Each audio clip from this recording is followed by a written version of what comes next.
So the question is assertion based question है बेटा। तो assertion है बेटा अपना if A B C D are 4 points on a semicircular arc with center O such that AB is equal to BC is equal to CD, इन तीनों का magnitude बराबर है, then AB plus AC plus AD is equal to 4AO plus OB plus OC, और reason दिया है polygon law of vector addition yields AB plus BC plus CD is equal to AD is equal to 2AO। ठीक है, तो पहले assertion को देखते हैं बेटा।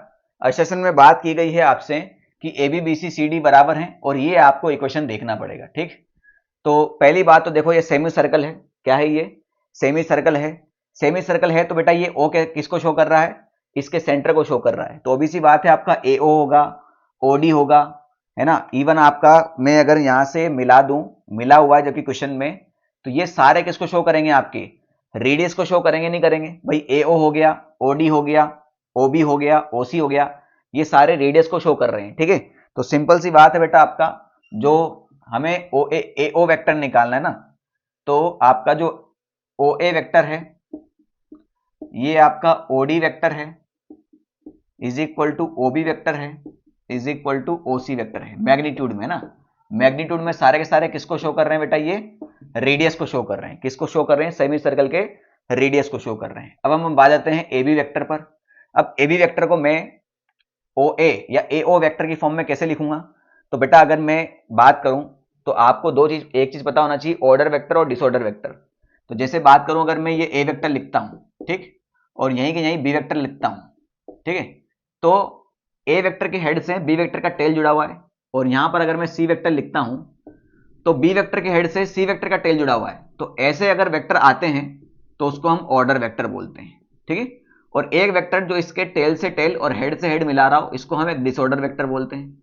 और एक disorder vector multiple order vector के वेक्टर एडिशन को शो करता है। यानी अगर मैं यहां पर किसी को इसको आर वेक्टर लिखता हूं तो आपका R vector is equal to A vector plus B vector plus C vector लिखा जा सकता है। सिंपल सी बात है। ठीक है, अब आ जाते हैं इक्वेशन पे। तो ए बी वेक्टर को कैसे लिखेंगे बेटा? ए बी वेक्टर आपका कुछ इस प्रकार से एरो आ जाएगा ए बी वेक्टर। तो अगर मैं पूरा एक ऑर्डर और डिसऑर्डर वेक्टर का डायग्राम बनाना चाहता हूं तो क्या मैं इसको इस प्रकार से ऐसे बना सकता हूं? इसको मैं बाहर लेके आता हूं तो ये हो जाएगा आपका ए बी, ये हो जाएगा हमारा ए ओ, और ये हो जाएगा हमारा ओ बी। ठीक है, तो यहां से क्या लिख सकता हूं मैं? जो आपका ए बी वेक्टर होगा वो A O vector plus O B vector लिखा जा सकता है। सिंपल सी बात है ना। उसी प्रकार से अगर मुझे ए सी वेक्टर लिखना है तो ए सी वेक्टर को ऐसे मिला दूं मैं, ठीक है, तो इसको मैं ए ओ वेक्टर और ओ सी वेक्टर का एडिशन लिख सकता हूं। यानी मेरा ए सी वेक्टर जो होगा वो A O vector plus O C vector लिखा जा सकता है। और एक और कौन है? AD vector. तो साफ साफ दिखाई दे रहा है बेटा कि एडी वेक्टर दोनों का मैग्नीट्यूड तो सेम ही है, तो ए और ओडी का वेक्टर मैग्नीट्यूड सेम है, तो एडी वेक्टर को मैं 2OA वेक्टर लिख सकता हूं, 2AO वेक्टर लिख सकता हूं। सिंपल सी बात है। क्लियर हुआ कि नहीं हुआ?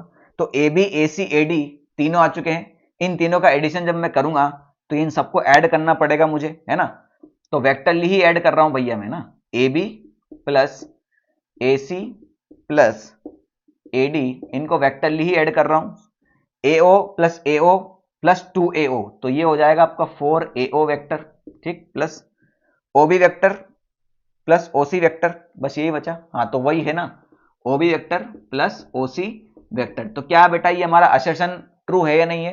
पूरी इक्वेशन आपकी फुलफिल हो रही है, बिल्कुल क्लियर फिल हो रही है, यानी असर्शन आपका ट्रू है। असर्शन कैसा है बेटा? आपका ट्रू है। अब रीजन देख लेते हैं बेटा।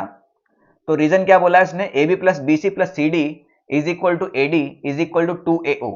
तो ए बी ये रहा। अच्छा, वेक्टर बनाना पड़ेगा बेटा, तो थोड़ी देर के लिए इसको हम हटा देते हैं, है ना। वैसे तो साफ साफ आपको क्लियर दिखाई दे ही रहा होगा इसके अंदर क्या बोलना चाह रहा है वो। ये ए बी वेक्टर है, ये बी सी वेक्टर है, और ये सी डी वेक्टर है। क्या A B vector plus B C vector plus A D vector के बराबर है ना भाई? यही तो लग रहा है, यही तो बताया मैंने। ये आपका A B vector plus B C vector plus C D vector, ये तीनों वेक्टर कैंसिल हो जाएंगे आपके, ये हो जाएंगे आपके ऑर्डर वेक्टर। और ये एडी वेक्टर, जो आपका एडी वेक्टर है सीधा, ये कौन सा वेक्टर हो जाएगा? आपका डिसऑर्डर वेक्टर। तो ये डिसऑर्डर वेक्टर इन सभी ऑर्डर वेक्टर का वेक्टर एडिशन को शो करेगा। तो ये बात क्लियर है। और एडी वेक्टर हमारा 2AOA वेक्टर के बराबर है। ठीक है, तो बेटा आपका रीजन भी कैसा है? ट्रू है। असर्शन भी ट्रू है और रीजन भी ट्रू है। मगर रीजन में जो इक्वेशन दी गई है उस इक्वेशन का यूज करके हम असर्शन को प्रूफ नहीं कर पाएंगे ना। इस इक्वेशन का और इस इक्वेशन का कहीं से कहीं तक लेना देना नहीं है। क्लियर हुआ कि नहीं हुआ?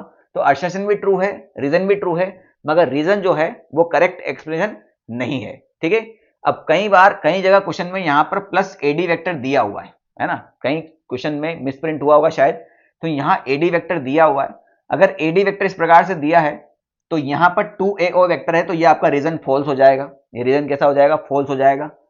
मगर अगर यहां पर 4AO वेक्टर दिया है तो फिर रीजन आपका फिर से ट्रू हो जाएगा। देख लो ना भाई, AB plus BC plus CD ये किसके बराबर है? AD वेक्टर के बराबर।